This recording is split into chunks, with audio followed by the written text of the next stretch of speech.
बिस्मिल्लाहिर्रहमानिर्रहीम। अस्सलाम वालेकुम स्टूडेंट्स। अच्छा जी स्टूडेंट्स, इस चैप्टर का कौन सा क्वेश्चन बोलूँ वो आ गया है।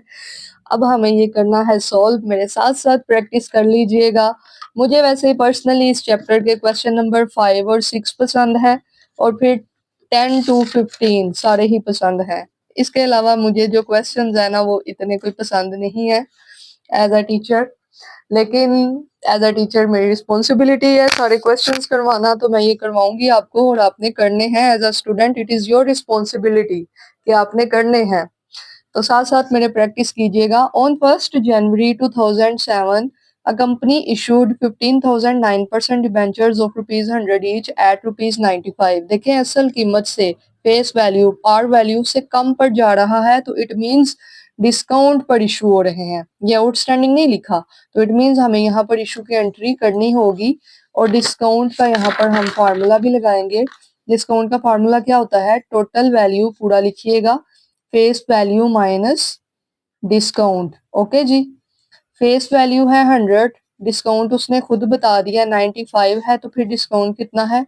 5। ठीक है, तो यहाँ पर इशू की एंट्री कर लेंगे 2007 जनवरी 1 को। देखो क्वेश्चन 8 और 9 की दो दो तीन तीन दफा कम से कम प्रैक्टिस कीजिएगा, फिर आपको ये एंट्रीज और इनके जो कॉन्सेप्ट्स और वर्किंग है वो याद रह जाएंगी। ठीक है, ये थोड़े से डिफरेंट क्वेश्चन है पूरे चैप्टर में से 8 और 9 वाला। तो इशू की एंट्री कर लेंगे। इशू होते हैं तो बैंक अकाउंट डेबिट होता है, डिस्काउंट पर इशू हो तो डिस्काउंट भी डेबिट होता है। Discount on issue of debenture account debit. Credit क्या होगा? कितने परसेंट डिबेंचर्स हैं? 9%। 9% डिबेंचर्स अकाउंट क्रेडिट। देखो पूरा क्वेश्चन पढ़ूंगी मैं तो समझ ही नहीं लगेगी। वन बाय वन लाइन को थोड़ा सा पढ़ते हैं, अंडरस्टैंड करते हैं और सोल्व करते हैं। Being debentures issued at discount. Being debentures issued at discount. Okay, debenture issue किए हैं डिस्काउंट पर। तो अब हम इसकी एंट्रीज कर लेते हैं। इसके सामने तो आएगी फेस वैल्यू 15,000 डिबेंचर्स हैं, 15,000 मल्टीप्लाई 100। डिस्काउंट के सामने आएगी डिस्काउंट वाली वैल्यू मल्टीप्लाई 5 और बैंक के सामने आएगी टोटल वैल्यू मल्टीप्लाई 95। तो मेरे साथ साथ करिएगा इसको ज़रा कैलकुलेट। 15,000 मल्टीप्लाई 95 तो ये आ रहा है 14,25,000 आपके सामने। तो 15,000 मल्टीप्लाई 5 करेंगे तो 75,000 भी हो जाएगा डेबिट। और क्रेडिट क्या होगा? 15,000 मल्टीप्लाई 100 तो 15 लाख आ जाएगा क्रेडिट में और डेबिट क्रेडिट हो जाएंगे इक्वल। ठीक है जी, फर्स्ट एंट्री तो थी सिंपल जो आपको आती भी थी, कुछ भी इसमें नहीं था। Term of issue provided that beginning. Start में ही टर्म्स बता दी गई विद 2009 के 2009 में ऐसे होगा। ₹75,000 of debentures should be redeem. 75,000 के डिबेंचर वापस हो जाएंगे either by drawings at par और by purchase in the market every year. ठीक है, ये यहाँ पर इसकी एंट्री नहीं होगी क्योंकि अभी तो चल रहा है बेटा तो 2007। ठीक है, 2007 चल रहा है। अभी इसकी एंट्री हम कर नहीं सकते क्योंकि ये होगा 2009 में। उसने जस्ट ये इंफॉर्मेशन दी है कि भाई 2009 में जाकर ऐसा होगा कि आपके जो डिबेंचर है 75,000 के वो रिडीम हो जाएंगे। तो भाई जब आएगा 2009 तो तब की तब देखी जाएगी। अभी हमें आपसे कोई लेना देना नहीं है। यहाँ तक क्वेश्चन हो गया क्लियर? ओके, अब नेक्स्ट चलिए। The expenses of the issue amounted to ₹4500 which were written off in 2007। 2007 में जो इशू के एक्सपेंसेस हैं वो कितने आए हैं? 4500। ये हम डिबेंचर इशू कर रहे हैं ना, इस पर कुछ एक्सपेंस आए हैं, वो कितने हैं? 4500। तो यहाँ पर लिखेंगे डिबेंचर इशू एक्सपेंस। कब की बात है? 2007 की। तो debenture issue expense, expense debit होते हैं यू नो, एक्सपेंस डेबिट। पे कर रहे हैं तो क्या चीज कम होगी? Bank account credit. Bank account credit कितने से? 4500। 4500। तो यहाँ पर लिखेंगे बीइंग, इसकी नरेशन नोट करें। The payment of debenture issue expense, क्या पे किया है? इस चीज की हमने नरेशन ये एंट्री की है, payment of debenture issue expense, debenture issue expense की हमने कर दी है यहाँ पर एंट्री, ठीक है, ये उसने कहा था, तो यहाँ तक क्वेश्चन हो गया। ओके, नेक्स्ट देखें, the company right of 15,000 from the discount on debenture every year. Company discount on debenture 15,000 हर साल लिखती है, ठीक है। इन 2009 आगे आ गया है 2009, लेकिन 2009 जाने से पहले यहाँ पर 2007 को क्लोज करेंगे, फिर 2008 को क्लोज करेंगे, फिर 2009 आएगा। डायरेक्ट जंप कभी नहीं लगेगा ईयर्स का, ठीक है। तो यहाँ पर 2007 दिसंबर 31 यहाँ पर भी यही है, 2007 दिसंबर 31 क्लोजिंग डेट पर ये डिबेंचर एक्सपेंस है। जब भी क्लोजिंग एंट्री होती है, प्रॉफिट एंड लॉस अकाउंट होता है debit, profit and loss account debit. एक तो डिबेंचर इशू एक्सपेंस होगा, जितने भी एक्सपेंस होते हैं ना वो होते हैं क्रेडिट, डिबेंचर इशू एक्सपेंस होगा। दूसरा ये जो हमारा discount on issue of debenture है, ये भी क्या है हमारा, सॉरी ये वाला नहीं, यहाँ पर एक मिस्टेक हुई है, इंटरेस्ट पे नहीं किया हमने। ये देखें लास्ट लाइन पे यहाँ लिखा हुआ था इंटरेस्ट इज पेएबल ईयरली, तो हमने इंटरेस्ट तो पे किया ही नहीं। इंटरेस्ट पे करने के बाद क्लोजिंग एंट्री होती है, तो चलें ये क्लोजिंग एंट्री हम कर लेंगे। यहाँ पर क्लोजिंग डेट पर ही एंट्री 1 एंट्री 2 उसके बाद ये होगी, याद रखिएगा, उसके बाद आपने ये क्लोजिंग करनी है। तो इंटरेस्ट ऑन डिबेंचर अकाउंट होगा डेबिट, इंटरेस्ट पे करना है हर साल। वही मैं सोच रही थी ईयर क्लोज हो गया है तो इंटरेस्ट कहाँ गया, तो मैंने ये पढ़ा क्वेश्चन तो फिर पता चला कि ईयरली बेसिस पर इंटरेस्ट पे होना है। Interest on debenture account debit और बैंक अकाउंट क्रेडिट। इंटरेस्ट कितना होगा, कितने डिबेंचर हैं, फेस वैल्यू कितनी है 15 लाख, 15 लाख पर आप ले लेंगे 9%। ईयरली है तो यहाँ पर मंथ्स नहीं लिखेंगे, being interest paid, being interest paid, okay. तो 15 लाख का ले लो 9%, तो ये आएगा 1,35,000, 1,35,000, ओके। अब होगी क्लोजिंग एंट्री, पहले इशू की एंट्री, फिर डिबेंचर एक्सपेंस की एंट्री, फिर आपने करनी है यहाँ पर इंटरेस्ट ऑन डिबेंचर की एंट्री, फिर आपने एंट्री क्लोजिंग करनी है, ठीक है। समझ रहे हो ना, गलती ना कर देना, पहले ये फिर ये करना, उसके बाद ये एंट्री करना इसके नीचे। अच्छा, profit and loss debenture issue expense कितना था 4,500। जितने एक्सपेंसेस हम यहाँ पर लिखेंगे, एक है इंटरेस्ट ऑन डिबेंचर, ये लिखेंगे इंटरेस्ट ऑन डिबेंचर अकाउंट 1,35,000। और एक यार इसने ना डायरेक्ट ये कहा हुआ है यहाँ पर, the company wrote off 15,000 from the discount on debenture every year. ये जो एवरी ईयर वो रोट ऑफ करती है ना, ये डायरेक्ट यहाँ पर लिखेंगे, ठीक है, इसकी एंट्री नहीं होनी है सेपरेट। ये डिस्काउंट ऑन डिबेंचर जो है ना, ये डायरेक्ट हमने यहाँ पर चार्ज करना है, डिस्काउंट ऑन डिबेंचर, डिस्काउंट की सेपरेट से एंट्री नहीं होगी 15,000, ठीक है। इन सबको प्लस कर लो, ये याद रखना है आपने, ठीक है। जब आप 3 दफा कम से कम प्रैक्टिस करना है इस क्वेश्चन की, जब आप 3 टाइम्स प्रैक्टिस कर लेंगे ना, तो फिर ये क्वेश्चन ऑटोमेटिकली आपकी फिंगर टिप्स पे होगा। 8 और 9 थोड़े डिफरेंट जरूर है, लेकिन ऐसा नहीं कि पॉसिबिलिटी ना हो कि समझ ही ना लगे, 3 दफा प्रैक्टिस जरूरी है।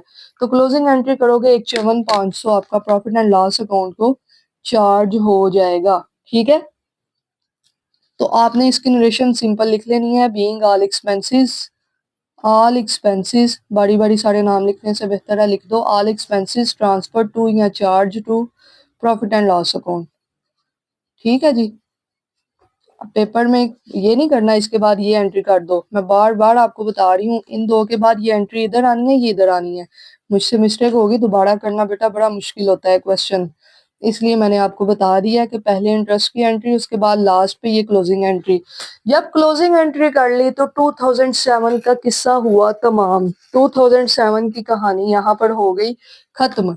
2008 की स्टोरी उसने यहाँ पर बताई ही नहीं, वो डायरेक्ट जंप कर गया है 2009 पर। लेकिन हम डायरेक्ट जंप नहीं कर सकते, हमें पहले जाना पड़ेगा 2008 दिसंबर 31 पर। तो सबसे पहले क्या होगा, इंटरेस्ट चार्ज होगा, ठीक है। इंटरेस्ट ऑन डिबेंचर हर साल है ना, उसने क्या ऑन ईयरली बेसिस, तो इट मीन्स के 2008 में भी इंटरेस्ट चार्ज होगा। इंटरेस्ट ऑन डिबेंचर्स अकाउंट हो जाएगा डेबिट, क्रेडिट क्या होगा बैंक अकाउंट, ठीक है।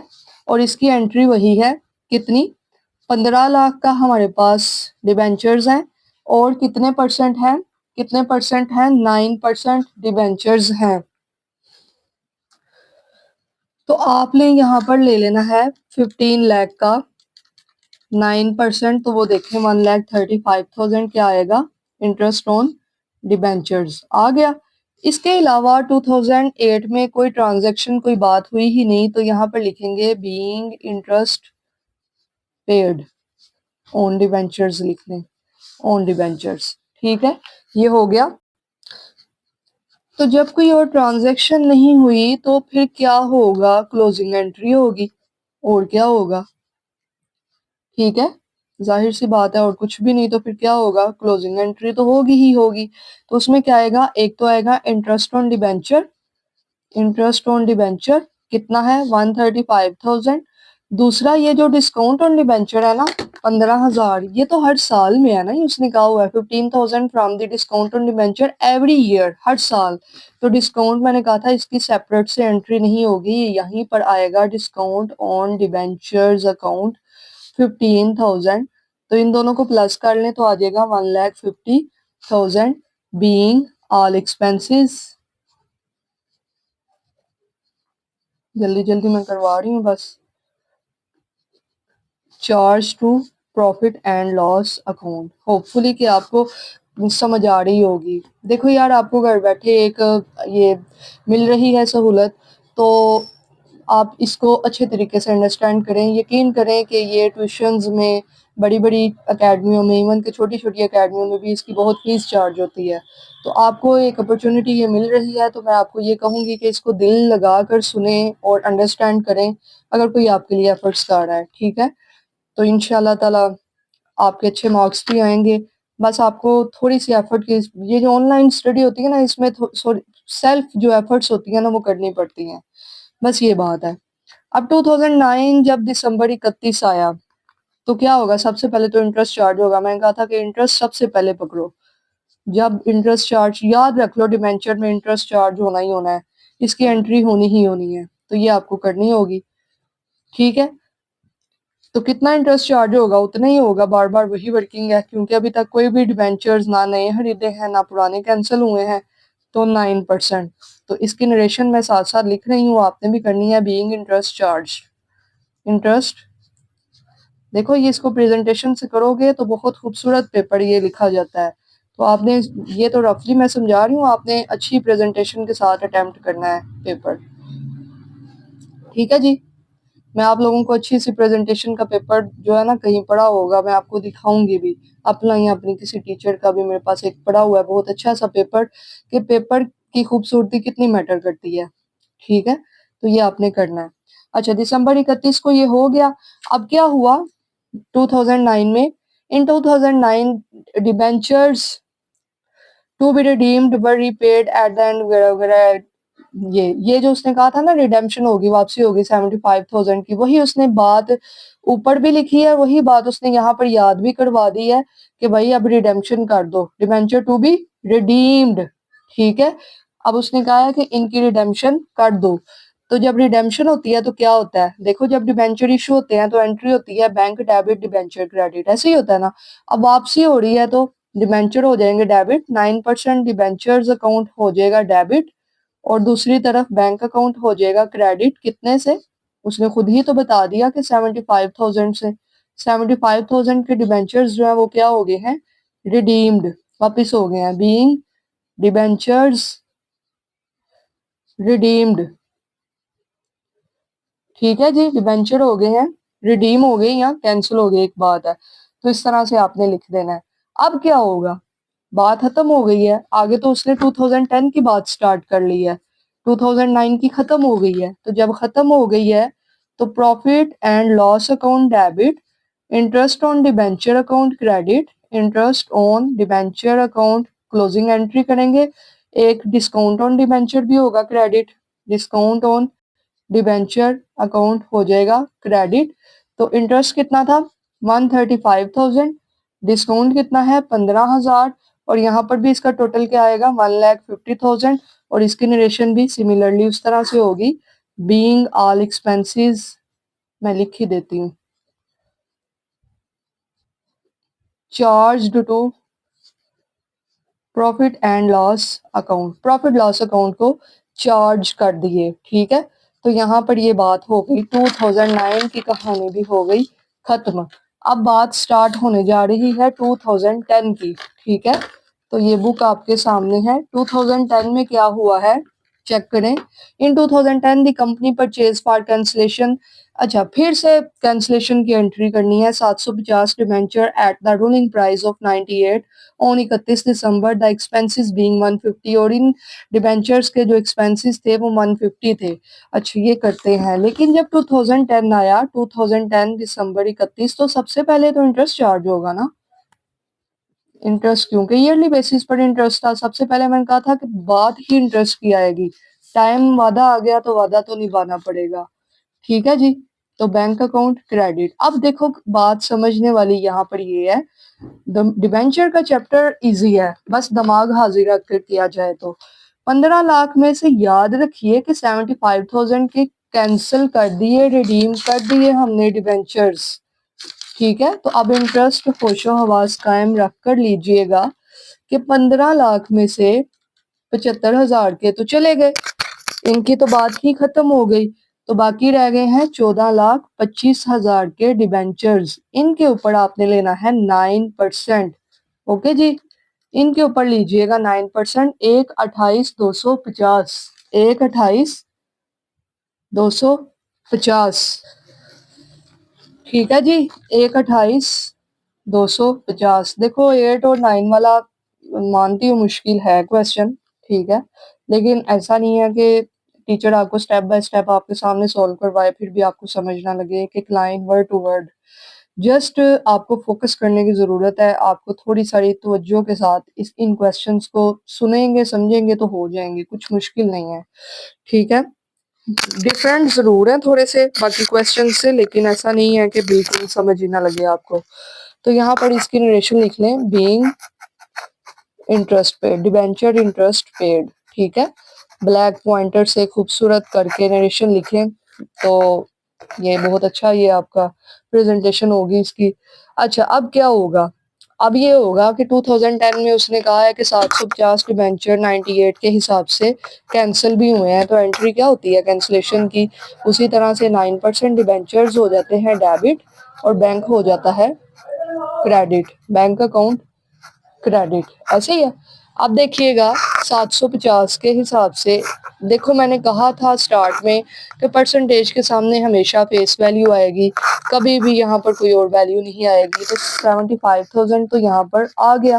ठीक है, अब दूसरी तरफ देखिएगा यहाँ पर क्या आएगा, 750 मल्टीप्लाई 98, 750 मल्टीप्लाई 98 तो आ रहा है 73,500, 73,000 आ रहा है 500।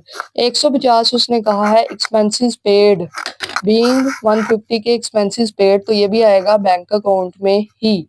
चाहे तो दोनों को ऐड करके लिख लो, चाहे तो दोनों को सेपरेट लिख लो।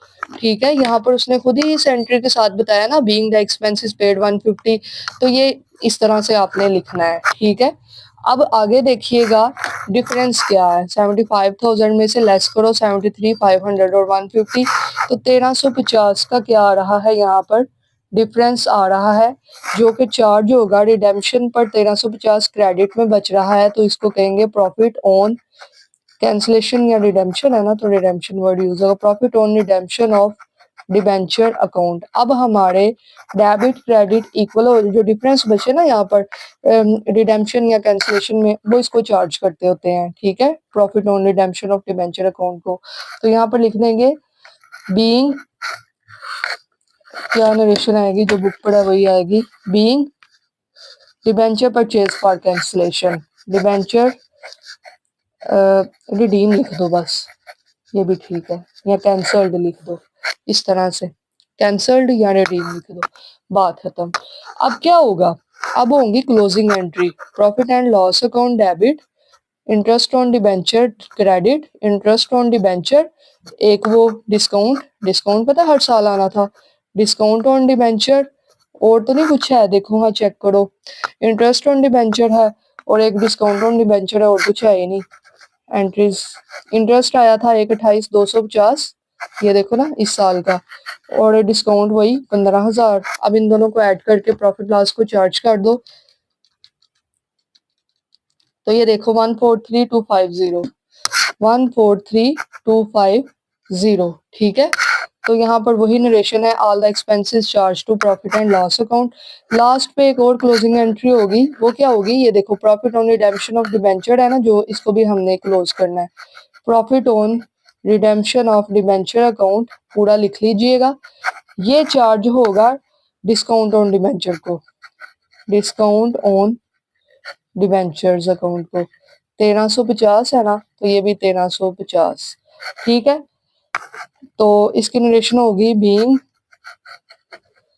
Discount on debenture, discount on debenture. ये एक दो एंट्री है जो जरा आपको माइंड में रखनी पड़ेगी, ठीक है। 8 और 9 वाला है थोड़ा लेंथी और थोड़ा सा डिफरेंट सा क्वेश्चन, कम से कम 3 दफा प्रैक्टिस कीजिएगा, एक दफा मेरे साथ, 2 दफा खुद, ठीक है। Discount on debenture return of हमने ये लिख दिया against profit on redemption account, या फिर capital profit, profit on redemption account यहाँ पर लिख ले, ठीक है जी।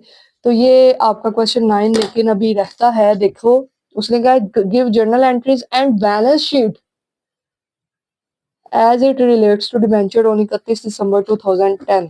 अभी रहती है भाई बैलेंस शीट, छोटी सी है बैलेंस शीट, लेकिन समझनी पड़ेगी। एज ऑन 31 दिसंबर 2010 इस तरफ आएंगी लाइबिलिटीज, लिख लीजिएगा रुपीज, इस तरफ आएंगे एसेट्स, लिख लीजिएगा रुपीज। तो यहाँ पर छोटी सी एक बैलेंस शीट बनेगी। उसने कहा डिबेंचर से रिलेटेड जो है ना वो आप यहाँ पर लिखें। देखो कितने डिबेंचर थे, 15 लाख के डिबेंचर थे, 75,000 के डिबेंचर जो है वो क्या हो गए थे, सबसे पहले कैंसिल हुए थे, कब हुए थे 2009 में, ठीक है। उसके बाद दोबारा से 75,000, ये जो लास्ट पे 2010, देखो मैंने पहले कहा था आई थिंक इस क्वेश्चन में कि जो कुछ भी होगा ना इन्हीं डिबेंचर में से होगा जो हमने ऑलरेडी इशू किए होंगे या स्टार्ट में इशू किए होंगे। तो 75,000 के डिबेंचर 2010 में जाकर कैंसिल हुए, एक देखो 2009 में हुए थे, एक हुए थे 2010 में, चेक कर सकते हो आप। एक हुए थे यहाँ पर कहीं पर, देखो किधर गया, 9, ये देखो 2009 में, ठीक है। एक हुए थे ये देखो 2010 में। तो 15 लाख के अंदर से 15 लाख के टोटल इशू हुए, ये हुए थे 2009 में कैंसिल, ये हुए थे 2010 में कैंसिल, तो बाकी कितने बचे, 13,50,000। तो हमारे पास 9% डिबेंचर कितने बचे हुए हैं, 13,50,000। एक तो ये आएगा, दूसरा इस तरफ डिस्काउंट ऑन डिबेंचर्स आएगा, ये हमारी डेफर्ड कॉस्ट होती है, ठीक है। उसने कहा है बैलेंस शीट बनाओ लेकिन सिर्फ डिबेंचर से रिलेटेड चीजें लिखो, इस वजह से मैंने डिबेंचर वाली लिखी है। डिस्काउंट ऑन डिबेंचर, आप जरा होशो हवास कायम, होशो हवास मेरे अब तो खोने लगे हैं, तो यहाँ पर जरा कायम कर लें होशो हवास। Discount on issue of debenture 75,000 debit है ना, लिख लिया। अब आगे चलो, डिस्काउंट ऑन डिबेंचर कितना है, 15,000, माइनस कर दो। देखो डेबिट वाला लिखा माइनस क्रेडिट वाला लेस किया, 60 बच गया। अब आगे चलो, और कहाँ डिस्काउंट ऑन डिबेंचर, ये देखो क्रेडिट आया हुआ है 15,000, ये भी लेस करो। उसके बाद देखो डिस्काउंट ऑन डिबेंचर 15,000 यहाँ पर आया है, ये भी लेस करो। आगे चलो, डिस्काउंट ऑन डिबेंचर 15,000, ये भी लेस करो। लास्ट पे डिस्काउंट ऑन डिबेंचर चार्ज किया था इसको 1350, ये भी लेस करो, तो क्या आया 13,650। जो बच गया है वो हमने लिख देना है यहाँ पर, और ये बैलेंस शीट इक्वल नहीं आती, सिंगल लाइन लगाएं, और ये आपका फाइनली क्वेश्चन नंबर 9 कंप्लीट हो गया, ठीक है जी। Wish you good luck, thank you so much, take care, अल्लाह हाफिज।